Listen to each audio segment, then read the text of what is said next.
रहिले गे छड़िया सुना गे सुन सुन गे बंगाल बाली कमर तोहर रहिले जिला दरभंगा के छौरा गे दीवाना तोहर भेला आजादा नखरा करबा इंजन सीज क देबो गे चुमा ले तले त बॉल दुनु फीज क देबो चुमा ले तले त बॉल दुनु फूज क देबो सुन सुन गे बंगाल बाली कमर तोहर हिले संजय सम्राट सुन सुन गे बंगाल बाली कमर तोहर हिले जिला मधुबनी के छौरा के दीवाना तोहर भेला आजादा नखरा करबा इंजन सीज क देबो गे चुमा ले तले त बॉल दुनु फीज क देबो चुमा ले तले त बॉल दुनु फूज क देबो गे छौरी सुना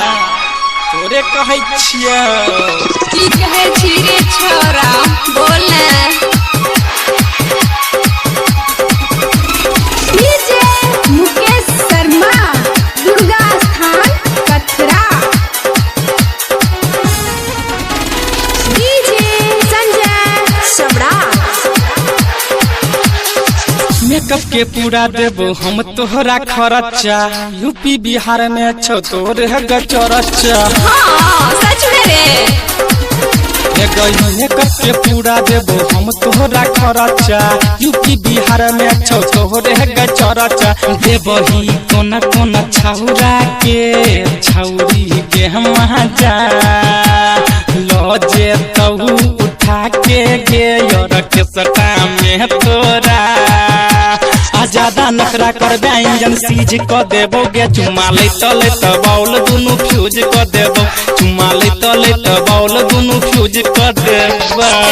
मार लाग जतो तोरा डीजे मुकेश शर्मा